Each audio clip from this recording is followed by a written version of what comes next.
All right. The unending march of time. The unending march of time. Yeah. So I wanted to talk about the the unending march of time. As we all do. Who doesn't want to I talk don't about know. it? Who doesn't want to talk about the unending march of time? But this is something that's been bothering me for some time now. Whoa.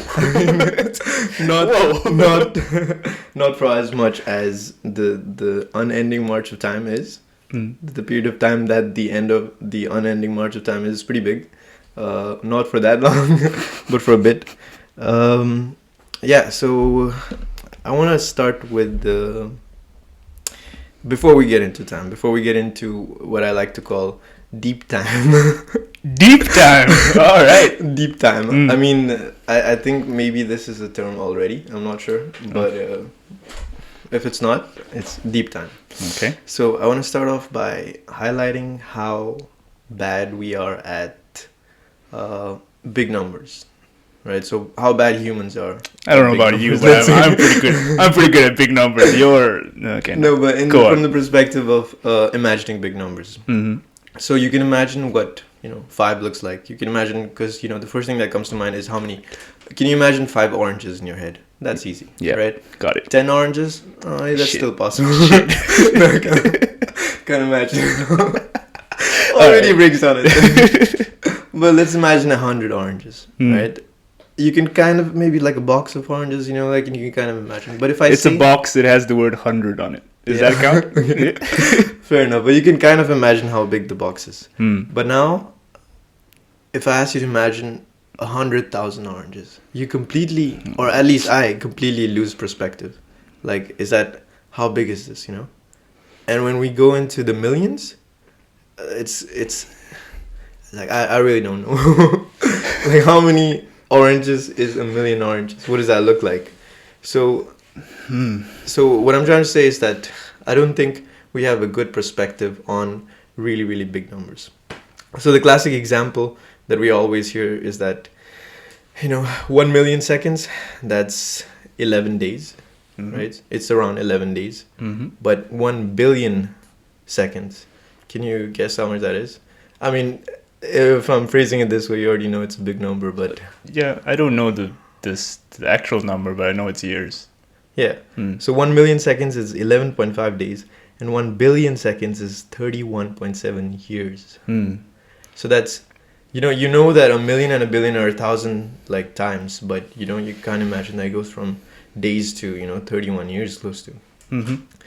So, I mean, this just goes to show that our having a bad perspective on big numbers also extends to having a big perspective on very long spans of time, right? And another thing that people usually quote that we live closer to the T-Rex than we live to the early dinosaurs. That means there is more time between the early dinosaurs and T-Rex than there is between the T-Rex and us. Yeah. Right? So that's how far back the dinosaurs go. Yeah, I read that during the dinosaur period, there was already fossilizing dinosaurs in the ground. That's mad. Yeah, exactly. That means the dinosaurs could have. They could have discovered used the fossil. They could have been archaeologists. They could have discovered their own fossils. Yeah. Yeah, exactly. So, I mean, going back in time a little bit, right? I mean, you kind of already can judge where I'm going with this. That if you go back in time, we feel like we're in the year 2000, right? Like 2000 something. But time itself goes so far back, right? And what this whole thing is about, the thing that I find baffling is just imagining how far back it goes, right? So if we say that, okay, the Big Bang created the universe, let's say, and which is estimated to be around 13 billion years ago, right? So 13 billion years ago is when the universe formed, let's say, the Big Bang, and then the universe forms 13 point something billion years ago. But it's just a number, right? As we said, it doesn't seem like that. There's absolutely no perspective how big 13.8 billion years ago is, right? So just to get a perspective, right? 13.8 billion years ago, 13 point something, I'm not sure, or the universe forms, or at least what we think, right? And 4.5 billion years ago is when Earth forms, right? So in the solar system, the dust is collecting and then it forms into what we know as the Earth, right?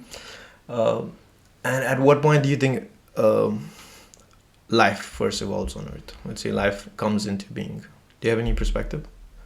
No, I don't know. 4.5 billion. Oh, no, I have no idea. So it's actually just 3.7 billion years ago. So, in a matter of 800 million years ago, 800 million years after the Earth is formed, is when we see the fossils of the first single unicellular organisms, right? So really, really far back ago also, right? So not so much after the Earth forms. And from there, from forming unicellular organisms, and this was astounding to me when I first heard it, right? Going from unicellular organisms to multicellular organisms. So unicellular organisms were 3.7 billion years ago, and multicellular organisms are only 600 million years old. That means for the longest period of Earth, right, where everything was going on, the Earth was basically just unicellular organisms, right? And then only 600 million years ago do we have the first multicellular organisms. And I wrote down a few of the key points at, let's say landmarks in history, right? So 600 million years ago, multicellular organisms. 470 million years ago, the first land plants. So nothing like what we see now, but the first land plants start to emerge. 230 million years ago, the first dinosaurs. Just 2 million years ago, the first humans, right? So that's a huge difference already. Now we're not even talking about billions, but we're talking about a single million, right? 2 million years ago, the first humans evolve. 200,000 years ago, the first modern humans, right? So just 200,000 years ago. And yeah, so if you think of it, our species has only existed. It's 200,000 years ago. So it's compared to how, if you were to draw a line, right, for the whole history of Earth, we'd be just right at the dot, right? And that would have evolved. Babies. And even like from the history of the Earth, what we know is we only invented electricity, or we only started using electricity 150, 200 years ago, somewhere around there, right? So we're really at, the time spans that we're talking about now, 2000, we're in 2023, they're really tiny, right? And what baffles me in all of this is that why I call this the unending march of time is that, if you imagine since the beginning of the Earth, what happens from day to day is almost nothing, right? So what is, when the tectonic plates around the Earth are forming, blah, blah, are moving around from one day to the next, nothing really happens. It's just like, okay, there's a slight movement, slight movement, slight movement, slight movement. And just endless time and mountains form. Endless time and, valleys, rivers and oceans and everything. And I mean, I was asking you this the other day that imagine you have a bunch of soil, right? Let's say I give you a bunch of soil. Let's say it's not this big, but it's like it's a lot. Soil or any piece of, like, let's say organic matter of some sort, right? How long do you think you'd have to wait for that organic matter to come alive? Of just random events of the particles colliding with each other, for life to form in it, and basically for the soil to become self-aware, right? And when you think of this question, it seems like it must be an infinite amount of time, right? Yeah. Or like an unimaginably big amount of time. Yeah. But the answer is 800 million.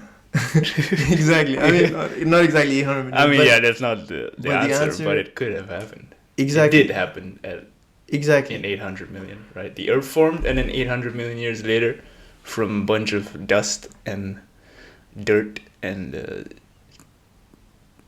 from that, just the unicellular life sprung, right? Yeah. So that's how long.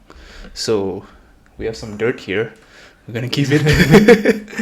But yeah, this just baffles me completely, that if you imagine you were on the day of the formation of the Earth, you were sitting on a beach and you saw the sunrise and the sunset, right?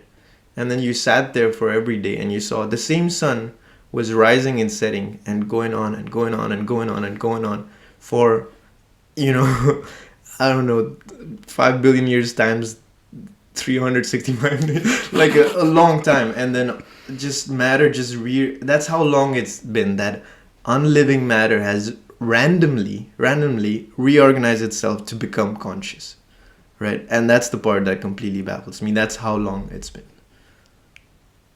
That's how long it's been. Exactly. And that's how much of an effect it has. Yeah. Not only that it's long, but it's so long that it can do this, right? Something that seems impossible. Something that seems impossible, yeah. So if you wait long enough, you can also be successful. This podcast you can also make it out there. If we wait long enough, this podcast will be successful. Yeah. Exactly. Yeah, that's crazy. Yeah, it just is completely. I mean, this is what gives me some. I mean, I'm sure there's many ways, but this just gives me some perspective of how much 5 billion years actually is. You know, like. So now I have a perspective of 800 million years now, because that's how long it took for life to form.